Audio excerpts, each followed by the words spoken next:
Assalamualaikum warahmatullahi wabarakatuh. Perkenalkan, nama saya Rini Harso. Saya mahasiswa dari Universitas Digital Teknologi. Saat ini saya hendak mewawancarai Bapak Aas Hasbullah mengenai problematika umat. Beliau adalah Ketua DMI Desa Sukamanah dan pengurus MUI Kecamatan Jonggol. Selain itu, beliau juga merupakan Ketua DKM Masjid Nurul Huda. Baik, langsung saja. Sekarang ini saya sudah bersama beliau. Assalamualaikum warahmatullahi wabarakatuh, Pak. Waalaikumsalam warahmatullahi wabarakatuh. Selamat pagi. Pada saat ini saya mohon izin untuk mewawancarai Bapak mengenai problematika umat. Ya, silakan. Baik, untuk pertanyaan pertama Pak mengenai problematika umat, menurut pandangan Bapak, bagaimana kehidupan remaja atau pemuda-pemudi zaman sekarang? Menurut saya, kehidupan remaja zaman sekarang boleh dikatakan ada 3 kategori ya, karena tidak bisa disamaratakan. 3 kategori ini, yang pertama, remaja yang orang tuanya ingin mereka sukses baik di dunia maupun akhirat, yaitu remaja yang oleh orang tuanya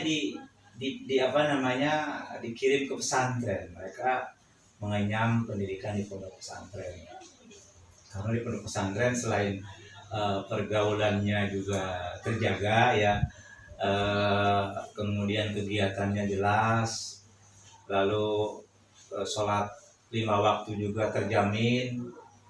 Nah, makanya mereka mengirim ke pesantren ingin anaknya sukses baik di dunia dan akhirat. Kemudian kategori kedua, orang tua atau remaja yang orang tuanya hanya lebih mementingkan duniawi, ya, sukses di dunia, tidak memikirkan akhirat. Nah, mereka ini tidak di pesantren, di rumah-rumah, cuman dalam pantauan yang baik dari orang tuanya. Hanya saja orang tua ini lebih mementingkan karir di dunia. Yang penting anak saya sukses jadi dokter, jadi polisi dan sebagainya. Dan yang ketiga, ini yang mengkhawatirkan, orang tua yang katakanlah yang penting udah ngasih makan, udah disekolahin, itu kayak udah bertanggung jawab gitu.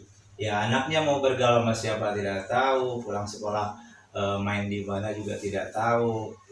Yang penting sudah dikasih makan, disekolahin, dikasih kendaraan dan sebagainya. Ini orang tua yang tidak memperhatikan baik masa depan di dunia dan di akhirat. Makanya ada remaja-remaja yang terlibat kriminal. Ini masuk kategori yang ketiga, karena tidak terpantau oleh orang tuanya. Ada yang kena narkoba, kasus perampokan, ya, perkosaan dan sebagainya. Ini remaja-remaja yang tidak diperhatikan oleh orang tuanya.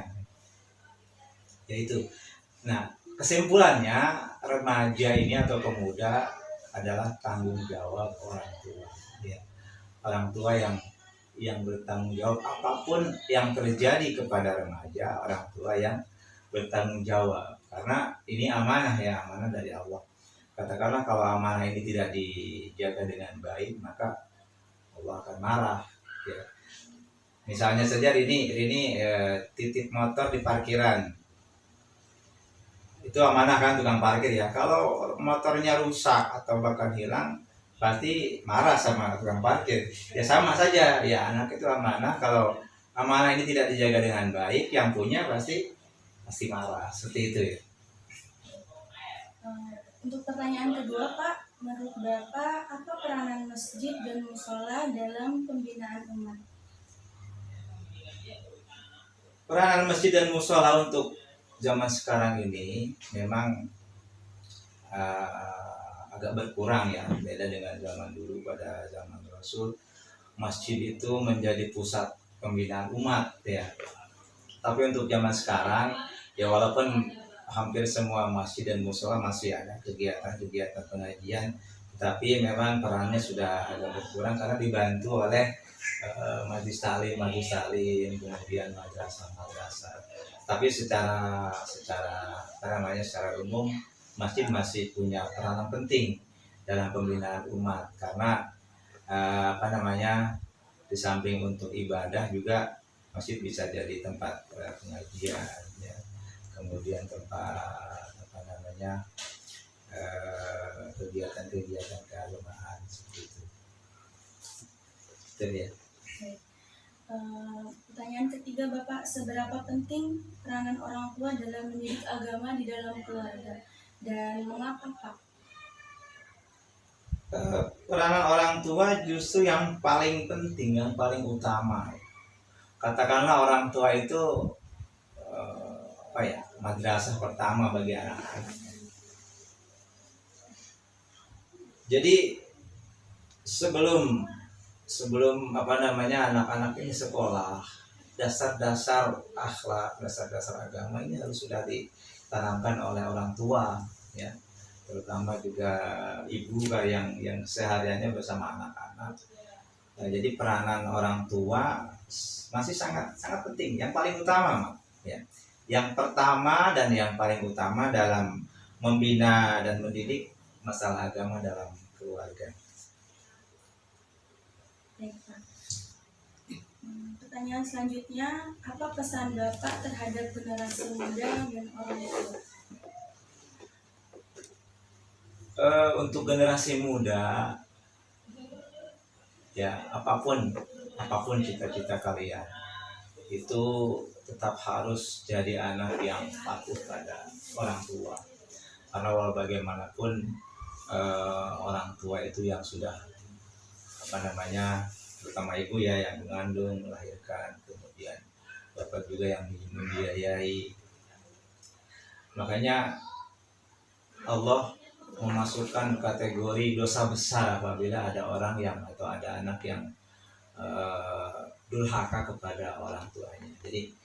Jadi kepada para pemuda harus patuh kepada orang tua. Artinya dalam arti positif, ya. Dalam arti positif harus patuh sama orang tua. Itu yang urutan ketiga, patuh sama Allah, sama Rasul, dan sama orang tua. Kemudian untuk orang tua juga, karena zaman sekarang sudah begitu canggih, ya. Tolong orang tua berikan anak-anak pendidikan yang baik itu pendidikan untuk umum, ya, untuk karir dunianya, dan juga pendidikan akhirat. Yang seperti tadi saya sampaikan, sebaiknya memang anak-anak ini diberi pendidikan di pesantren, karena di pesantren itu selain belajar dan kegiatannya sudah jelas, pergaulannya terjamin. Bahkan ada pesantren yang ada program tahajud. Ini kan sangat baik untuk anak-anak. Ya walaupun ada orang tua yang tujuannya ngirim ke pesantren biar nggak ribet, nggak mau urus anak dan sebagainya, tapi minimal kalau di pesantren itu sholat 5 waktu itu tidak terlewat. Kalau di rumah kan kadang-kadang kesiangan, ya. Kadang-kadang tidak ada orang tua juga tidak sholat dan sebagainya. Jadi sebaiknya kirim anak-anak ke pesantren supaya mereka terdidik dan terbina dengan baik oleh Pak Kiai, Pak Ustadz. Seperti itu, ya. Untuk pertanyaan terakhir Bapak, Ya. apa suka duka Bapak menjadi seorang pemuka agama? Nggak ada dukanya ya kayaknya, ya. Karena kalau kita menjalankan ini dengan ikhlas, semuanya terasa nikmat, ya. Ada yang ngeritik itu jadi semangat. Ada yang muji juga jadi menambah motivasi. Ya, tidak ada dukanya. Memang ada sebagian orang yang mengkritik dengan cara yang tidak baik, tapi itu kan bentuk perhatian. Kalau menurut saya hampir sama sekali tidak ada dukanya, ya. Karena semuanya suka, semuanya menyenangkan, semuanya dinikmati dengan dengan apa namanya, dengan ikhlas. Jadi kalau jadi katakanlah jadi DKM ya banyak yang ngeritik ya, ya itu apa namanya, satu bentuk perhatian saja, walaupun mungkin tujuannya yang ngeritik ingin menjatuhkan atau apa, tetapi kita terima dengan baik, dengan positif. Terima kasih Bapak atas kesempatannya telah berkenan untuk menyampaikan pendapat mengenai problematika umat yang terjadi saat ini. Sama-sama. Akhir kata saya ucapkan Assalamualaikum warahmatullahi wabarakatuh. Waalaikumsalam warahmatullahi wabarakatuh.